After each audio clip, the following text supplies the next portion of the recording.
Semasa darurat, terdapat pemindahan mangsa rusuhan ke pusat perlindungan di Stadium Merdeka dan Tiong Nam Settlement.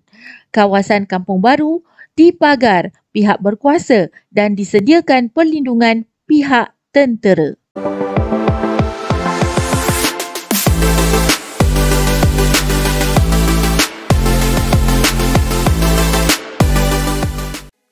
Assalamualaikum warahmatullahi wabarakatuh dan selamat sejahtera. Salam Kaizen Continuous Improvement.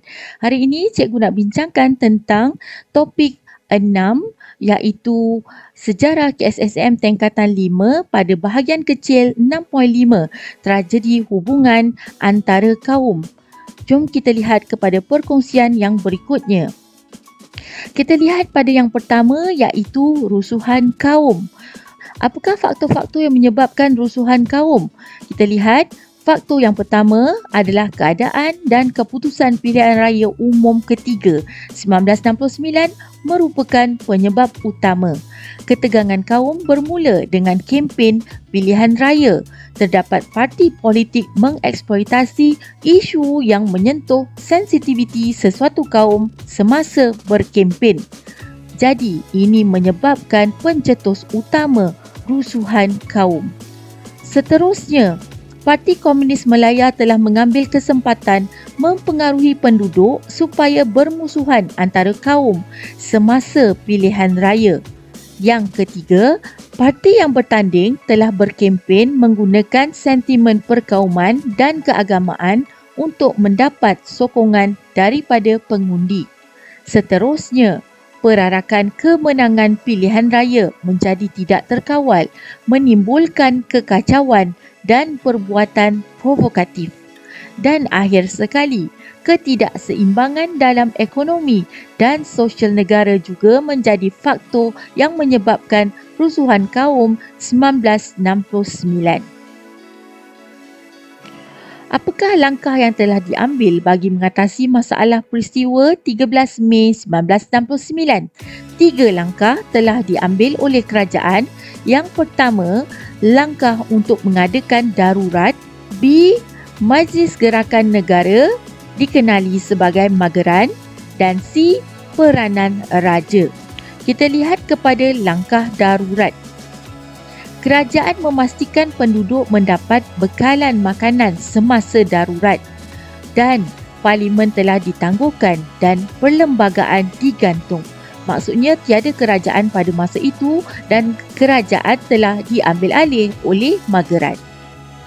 Pusat perlindungan telah diwujudkan semasa darurat dan perintah berkurung dikuatkuasakan oleh pihak polis. Keadaannya lebih kurang sama dalam keadaan COVID-19 ini, tetapi darurat pada masa itu mungkin melibatkan nyawa.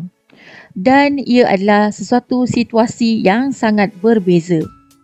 Berita pihak media ditapis semasa darurat dan jawatan kuasa menyusun semula perkhidmatan telah ditubuhkan.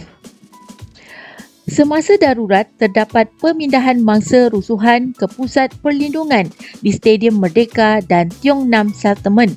Kawasan Kampung Baru dipagar pihak berkuasa dan disediakan perlindungan pihak tentera.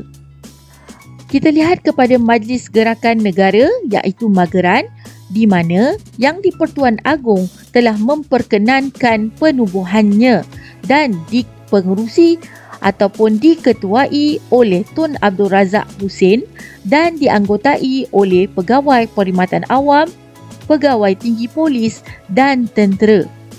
Seterusnya, Mageran memerintah semasa darurat selama 2 tahun daripada 16 Mei 1969 hingga 23 Februari 1971. Hampir 2 tahun pemerintahan Mageran. Dan Mageran telah bertanggungjawab mengawal ketenteraman negara iaitu masalah perpaduan kaum dan ketidakseimbangan ekonomi antara kaum. Kita lihat kepada tanggungjawab Mageran terdiri daripada tanggungjawab utama mengembalikan keamanan dan undang-undang, melicinkan pentadbiran negara, mengembalikan keharmonian dan kepercayaan antara kaum. Mageran juga menggantung penerbitan semua akhbar, menguatkuasakan Akta Hasutan 1948, menapis berita palsu dan menerangkan usaha kerajaan dalam mengembalikan keamanan negara kita. Akhir sekali adalah peranan raja. Langkah-langkah yang telah diambil kerajaan adalah di bawah peranan raja. Semasa rusuhan kaum berlaku, Sultan Perak iaitu Sultan Idris Iskandar Shah II menasihati rakyat agar menjaga keamanan. Daripada itu, pemimpin masyarakat dan politik negeri Perak telah menubuhkan jawatan kuasa muhibah di mana jawatan itu telah menulis surat dan merayu penduduk agar bertenang dan membantu negara mengekalkan keamanan. Raja juga meminta rakyat bertenang dan mematuhi undang-undang di negeri yang lain. Apakah pengajaran yang boleh kita dapati daripada peristiwa 13 Mei 1969? Yang pertama, jangan kita bermain sentimen perkauman dan keagamaan. Rakyat perlulah mengawal diri demi perpaduan kaum. Seterusnya, manusia ini mudah terpengaruh dan terbawa-bawa dalam isu kaum dan agama. Elak terbawa-bawa mengikut sentimen hingga mendatangkan kesan melebihi jangkaan. Keempat-empat ini kita boleh lihat pengajaran yang boleh diambil supaya kita menjauhi sentimen perkauman dan keagamaan demi meningkatkan perpaduan kaum. Dan akhir sekali, walaupun tuntutan terhadap hak sesuatu kaum dan negara itu wajar pada mulanya, perbalahan tidak berkesudahan hingga membawa kepada pergaduhan dan merugikan banyak pihak. Negara menghadapi pelbagai cabaran selepas pembentukan Malaysia. Antara cabarannya adalah terlibat dalam segi pembangunan, sosioekonomi, politik, ancaman komunis serta keselamatan. Pelbagai usaha telah diambil bagi mengatasi cabaran berkenaan melalui dasar yang telah disusun oleh negara. Cabaran ini berjaya ditangani melalui kesungguhan dan kerjasama yang ditunjukkan oleh pemimpin, pihak berkuasa dan masyarakat.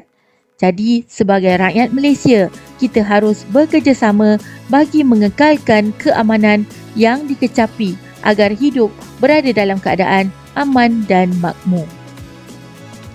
Terima kasih kepada perkongsian slide daripada ahli kumpulan 6.5 tragedi rusuhan antara kaum iaitu Siti Nurul Najwa binti Azmi, Nur Filza Ardina binti Izamrin, Ain Murfiqah binti Murad, Nurul Atikah binti Rowan dan Nurul Akila binti Rohan daripada SMK Tun Haji Abdul Malik Melaka. Terima kasih dan semoga perkongsian ini memberi manfaat kepada semua. Dan jumpa lagi dalam video yang berikutnya. Salam Kaizen, Continuous Improvement.